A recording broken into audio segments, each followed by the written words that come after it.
My name is Emma Rose Miller. I'm 15 years old, and on April 17th, I died on a trail. I never thought about death before. I was just a normal high school kid from Colorado who loved sports and was always on my phone. My parents split up when I was 9, but we all got along fine. Mom worked as a nurse, and I lived with her and my little brother Sam during the week. Dad had us on weekends. I worried about normal stuff like tests coming up, and if this boy from my class liked me back, and if I would make the team next year. I was walking with my best friend Kate that Saturday. The weatherman said it would be sunny, but in the mountains.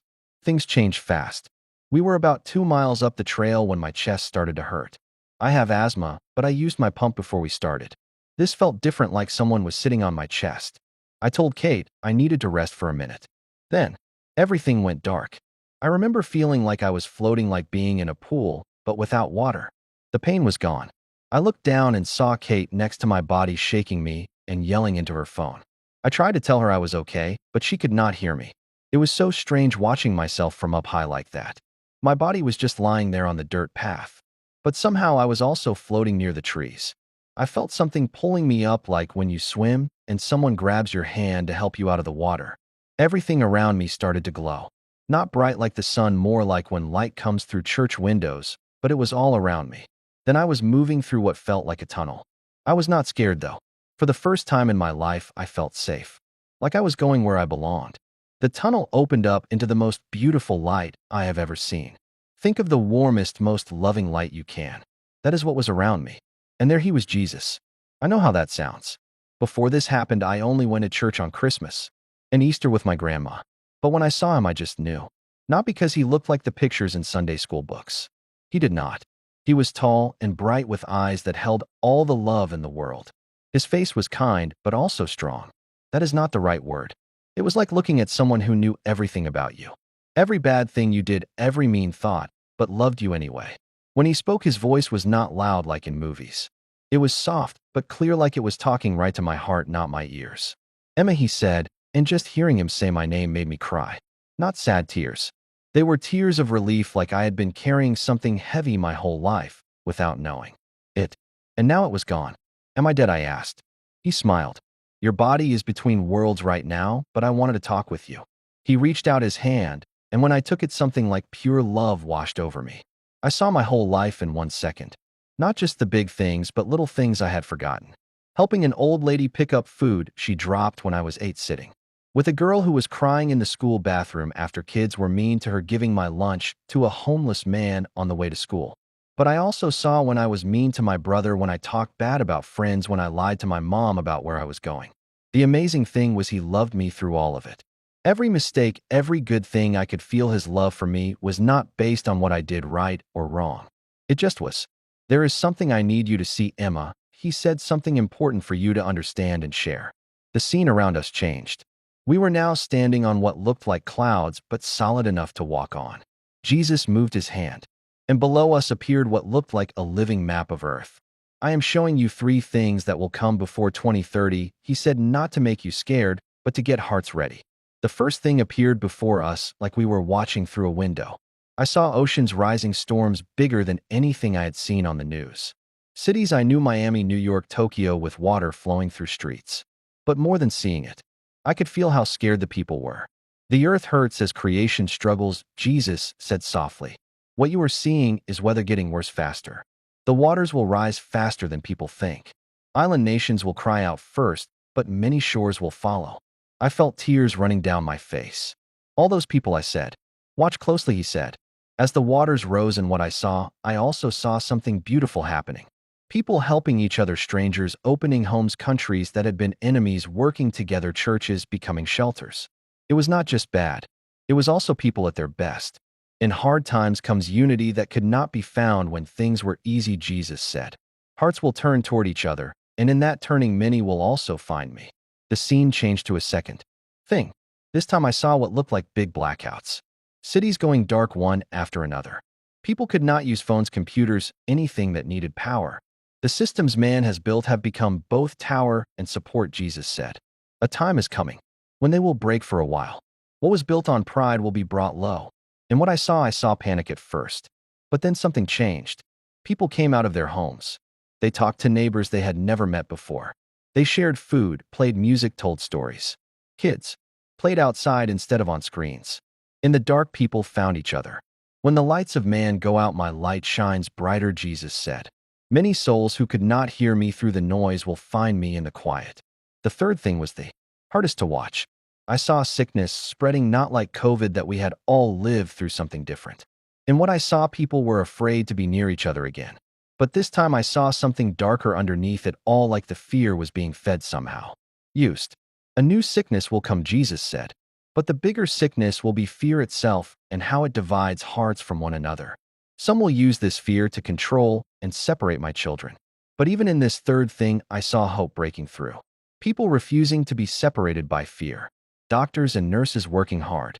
Communities finding ways to care for each other while staying safe. And most beautifully, I saw people praying together, not in churches, but in homes and hospitals and parks, like a wave of prayer spreading across the world. In each of these things, remember what you are seeing, Jesus said, turning to face me. It is not the bad thing that defines the time. It is how hearts respond. Some will turn away from me in anger, blaming me for pain. Others will turn toward me and find I have been waiting with open arms. He put his hands on my shoulders, and his eyes looked right into mine. I felt like he could see every part of my soul. Emma, I am not showing you these things to scare you or others. Fear is not for me. I am showing you so you can tell others there is hope in getting ready. Not just of supplies and plans, but getting hearts ready. I nodded, though my heart felt heavy with what I had seen. There is something else you need to understand, he continued. These things are not my punishment. They are what happens when people make certain choices, walking away from caring for my creation and for each other. Even so, I will use these times to bring people back to what matters: love, community, caring, and faith. He took my hand again and led me to what looked like a big wall of light. Inside it, I could see millions of golden threads, all connected to each other, moving with light. Each thread is a prayer, he said. Watch what happens when just one person prays. He touched one of the threads, and it lit up bright. The light traveled along its connections, lighting up hundreds, then thousands of other threads. The effects spread like ripples in water. This was your prayer last month when you prayed for your friend Zoe, who was struggling with sadness, he said. I gasped, but nothing happened. She is still struggling. Jesus smiled gently. Nothing you could see changed. But look, he showed me how. My prayer had made Zoe stronger in ways I could not see, given her just enough hope to make it through her worst day. And the prayer had done more.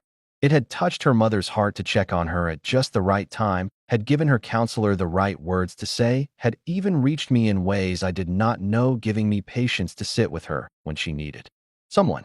A single real prayer creates ripples across places you cannot see, Jesus said. In the times coming, prayer will not just be important, it will be needed. We stood there quiet for a moment. I felt like I could stay with him forever. The peace was so complete, so perfect. Nothing in my life had ever felt so right. Can I stay with you? I asked, my voice small. I do not want to go back. His eyes filled with such love it made my heart hurt. My sweet child, he said. I understand. This is home, your true home, and one day you will come back here. But you have a job that is not finished yet. What job? I asked. To be a light, he said, simply to share what you have seen. To help others get their hearts ready, not in fear, but in hope. Many will face these times scared and alone if voices like yours do not speak of what is beyond the pain. I started crying. Again, the thought of leaving this perfect peace, this complete love, felt too hard. I will not leave you, he promised, wiping a tear from my cheek. Even when you cannot see me like this, I am with you always. And now that you have been here, a part of you will always remember the way home. He hugged me then.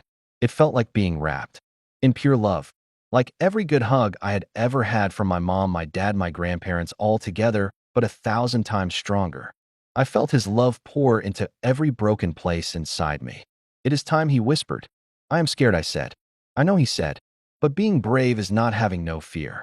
It is moving forward even when you are scared, and you will not be alone. There was a rushing, feeling like being pulled backward very fast. Light everywhere. So much pain in my chest.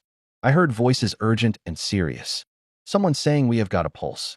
The inside of an ambulance, oxygen, mask on my face, the sound of sirens. I tried to speak, to tell them what I had seen, but I could not form words. Everything hurt. My chest felt like it had been crushed. I blinked up at the paramedic leaning over me. You are going to be okay, sweetheart, she said. You are back with us now. Back, but forever changed. I spent 3 days in the hospital. The doctor said I had a sudden heart stop from a heart problem no one knew about. They called it a miracle that Kate knew CPR from her lifeguard training. They said I was dead for almost 4 minutes.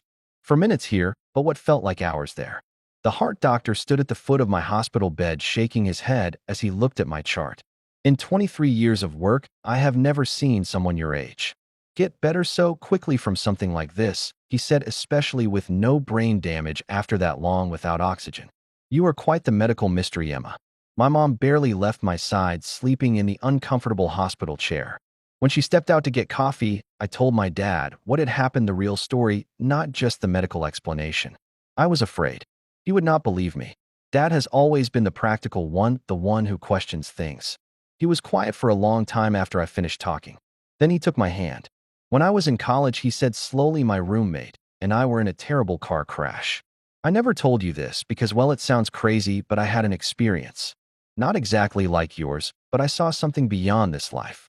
I have never forgotten it. Tears filled his eyes. I have spent 20 years trying to make sense of it, trying to fit back in a normal life. And here you are having seen it too. That is when I realized these experiences are not as rare as we think. People just do not talk about them much. They are afraid of sounding crazy or being judged. When I got home from the hospital, everything looked different to me. Colors seemed brighter, the sky more beautiful, even the annoying things like my brothers. Loud video games or homework did not bother me as much. I found myself noticing people more, really seeing them. The cashier at the grocery store with tired eyes. The kid sitting alone at lunch. The elderly neighbor struggling with her trash cans. I started having dreams too.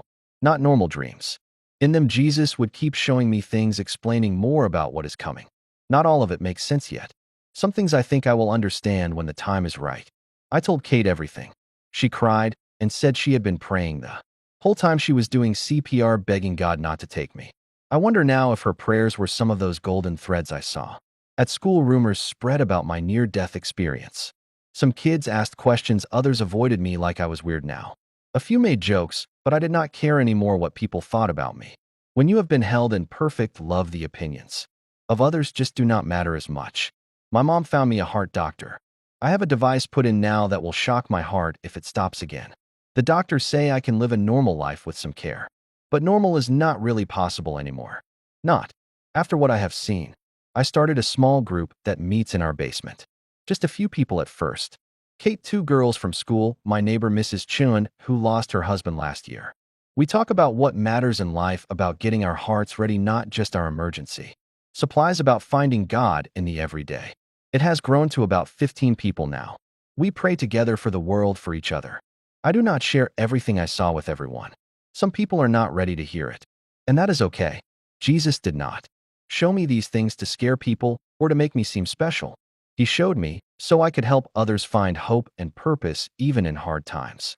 If you are reading this and feeling afraid about the future, please do not be. That is not why I am sharing my story. What I learned in those moments beyond this life is that love is stronger than any disaster, any hardship, any fear. The things I saw coming are not the end of the story. They are part of a bigger picture we cannot fully see from here. What matters is not storing up supplies, though being ready is smart. What matters is storing up love, making your connections with others stronger, finding your faith. Because when the waters rise, when the lights go out, when fear tries to divide us, love is what will save us. Not just human love, but the divine love that I felt holding me, that holds all of us, whether we know it or not. My name is Emma Rose Miller.